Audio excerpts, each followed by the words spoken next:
Hello guys, you're welcome back again to Dami Dimensions channel, and if you're new here, hi. In today's video I'm going to be showing you how to make a jumpsuit, and at the end of this tutorial you should be able to make jumpsuits that look like this, and this yourself.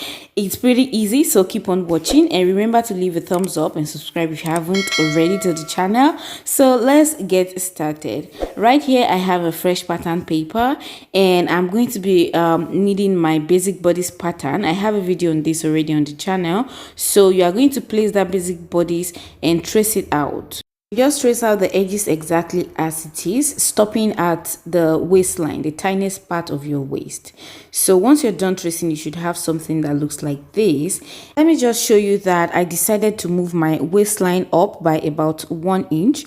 This is optional, it's my choice. I did this because I want my waistline to be a bit more higher up for this jumpsuit. Okay, so once you're done tracing, what you should do is to flip the pattern this way to the other side, making sure that the center front is straight and properly aligned. Then you're going to be tracing out this side seam.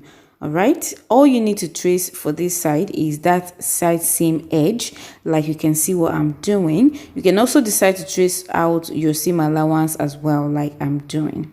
Another way you can trace this out is by folding your paper in half like this, especially if you're using a tracing paper like me. So you can just fold along the center line, making sure that you fold along that center line, and then you can trace out that side. All right, then I'm just going ahead to use my marker pen to bring that out, and I'm also extending my waistline to this side as well. So now you can see that all I traced out was that those two lines, and this is what I have. Okay, so we are moving forward, and now we need to determine the neckline. And in order to determine the neck width, I want what I have left on my shoulder to be just 2.5 inch, because this one is too wide for this design. So I'm just going to measure from my armhole towards my neck. I'm going to take 2.5 inch like so, and I'm also taking it here. So the next thing you should do, on my basic bodies before, I had neck depth of 3 inches, but on this jumpsuit I'm going to be having my neck depth as 9 inches. Yes, this is really deep. If you don't want any cleavage in your jumpsuit, you can make it less than 9, maybe 7 or 8 depending on your size, but for me I'm using 9, and I'm small, by the way. All right, so next thing to do, from your waistline upward, you should take 1 inch up. All right, remember that I already moved up my waistline by 1 inch. So if you didn't move yours up, then you should take 2 inches in this case. I hope that is clear. So now I have 3 points that I am going to be connecting together to form my neckline. So just go ahead and connect that together with a gentle curve, like you can see what I am doing. And once that is done, this is what I have. So the next thing to do now is optional. I am going to be doing a slash and spread because I want to have some pleats. If you are a beginner, I recommend you should skip this step. You don't have to have pleats in yours, because it could get a little bit tricky for a beginner. All right, but if you think you can do it, then of course go ahead and follow this and just do it. It's pretty easy anyways. So now what I'm going to do now is to make some marks. I think I'm going to be dividing into 4. So I'm going to be dividing my waistline into 4 points, but I'm starting from my dart area. Okay, so let me just bring back my basic bodice pattern so you can see what I mean. If you place your basic bodice pattern back this way, you see that your dart is around here, right? So that is the point where you want to start making the division. You know what I mean? So it's about that point. It doesn't have to be exact. Okay, so from this point towards this side, I'm going to be dividing those parts by 4. That's because I don't want the pleat to get towards the other side, basically. So now I just place my 4 points randomly, and I'm also going to place those points along my curve, my armhole curve, you know, just because I want to slash slash through it straight. Okay, and I want those points to be centralized as well. So because of that, I'm taking about 3 inches from my shoulder line downward. This 3 inches is not like a specific number. You can take anything. The reason for me to take out that 3 inches is because I just want those 4 points to be at the center of that armhole. It doesn't have to be at the exact center. Okay, so now I'm going to be marking my point, and I'm taking about 1/4 inch. Yeah, I'm taking about 1/4 inch intervals. Like I said again, it doesn't have to be exact. As you can see, I was just eyeballing and I was just placing the point randomly. So now I have the point, and I'm just going to go ahead and rule, connect those points together with a straight line. And once that is done, this is what I have. So now I'm going to go ahead and slash through these lines from the waistline towards the armhole, and I'm going to slash really close to that armhole curve. Okay, but try not to let them separate completely. After then, you should go ahead and cut out the entire shape as well.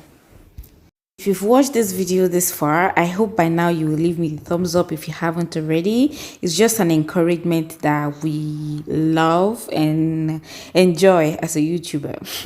Anyway, so now that that is done, this is what I have.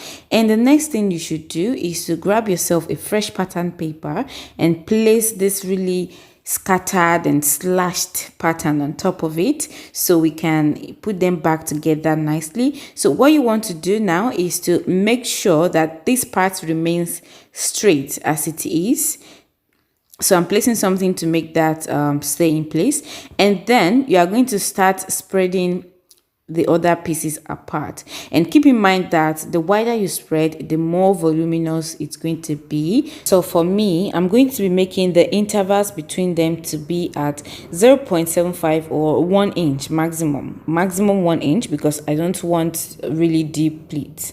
So once you are done separating to the size that you want, then you should find something and just tape it down so it stays nice in place.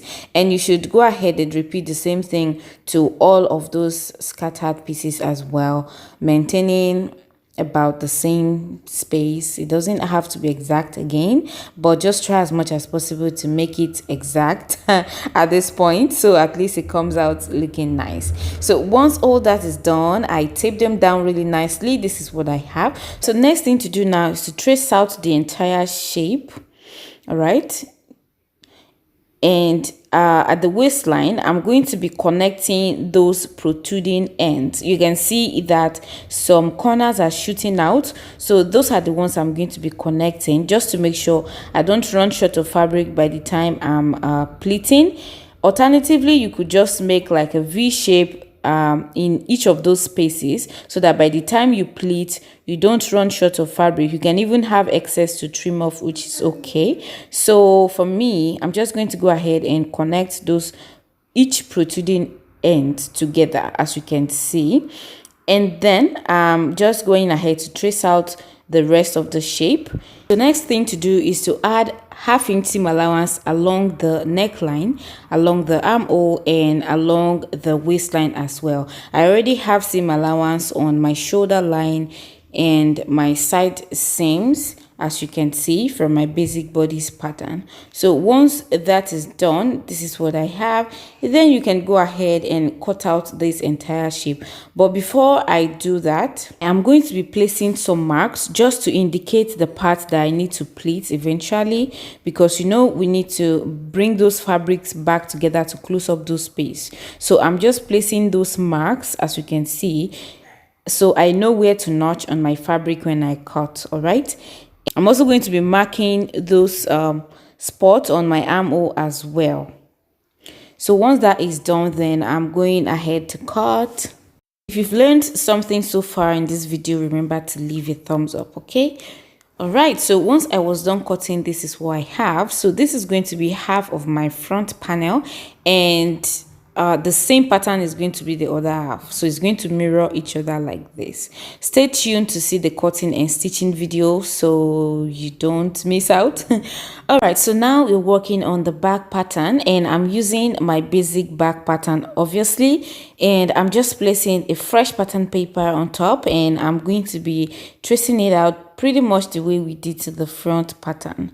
And this back pattern will not be having so many adjustments. So, okay, simple. And if you're not having a tracing paper, you can place the pattern on top and trace it out. Once I was done, I have something like this. Remember, I brought out the waistline of the front by 1 inch. If you did, you should bring the waistline of the back up by 1 inch as well. All right, so the very first adjustment I'm going to be making to this pattern was the same we did to the front pattern. If you remember, I measured just 2.5 inch at the shoulder for the front pattern, so I'm repeating the same here at the back pattern. Let me just bring back the front pattern so you can remember what I mean. So the distance between this red line and this red line was 2.5, so that's the same thing I'm transferring to the back because it has to be the same. Then I need to determine my neck depth, and I just want to bring down my neck depth by ½ inch. On my basic bodice, I think I use a neck depth of 1 inch, so now I'm having 1.5 depth. Then I'm connecting that to form my new back neckline. All right, so once that is done, now this part is no longer needed. The next thing I'm going to be doing is to bring up my waistline by ½ inch along this line. So along your center back, measure ½ inch up from your waistline and connect that point towards your side seam. And the purpose of doing this is to eliminate those ugly zipper bunch that we usually have at the back of our dresses or jumpsuits. So doing this will make sure that everything comes out flat and nice. Now this part is no longer necessary again. So now I'm just simply going to add my ½ inch seam allowance around my armhole, around my neckline, and at the waist. And once that is done, this is what I have. So now you can go ahead and cut out this pattern. So there we have the back pattern. And for those of you always asking me why I don't add seam allowance along my armhole and my neckline, now you see that I do. It all depends on what I want to achieve with my work. So if my neckline seems a little bit too tight, then I may skip adding the seam allowance and take my seam allowance from the neckline, and same goes to the armhole. So like I always tell you guys, you don't have to follow some specific laid down rules strictly with sewing. You can just tweak things around to suit your needs, and that's what makes you a designer. That's what actually going to bring out your project and make it unique at the end of the day, because you know our bodies are not the same, so everything is not going to work same for everyone. That's just by the way. So let's continue, guys. Now I'm setting this aside, and the next thing I'm working on is my trouser pattern, and I'm bringing in pattern from the Palazzo tutorial that I already have on the channel. If you haven't seen that tutorial, you should make sure you check it out. So this is the pattern we are going to be using for the down part. I am probably just to make just a little bit of adjustment to this, or I may not even do that because the zipper falls at the back, which is perfect. This is my back pattern for the palazzo pant, and as you can see, I already have my zipper allowance there in the right place at the back. The length is very long enough, perfect for this jumpsuit. I have my zipper at the back, which is what I want, and it has a pocket, and the wideness is just perfect for me. So that is it for now. The only thing I may be doing is to convert my dart into a pleat while I'm joining, so stay tuned for that. If you don't want a wide leg jumpsuit, then you can use my basic trouser pattern video that I have already on the channel as well. All the links to these videos are going to be in the description box for you, so you don't have to worry at all. So whichever one you choose, check description box, pick the video and watch. So for me, I'm going with this palazzo pant, and there is no adjustment I need to make to it basically. So I'm using it as it is together with this pattern. And for the upper part of this jumpsuit, we have drafted the front pattern. This is what it looks like, and my back pattern has also been done, as you can see. So that's it guys for this pattern drafting tutorial. Make sure you stay tuned for the cutting and stitching of this jumpsuit so you can see how it's going to turn out, and so you can actually be able to do this jumpsuit yourself. It's pretty easy. So let's meet in the cutting and joining video. Bye for now.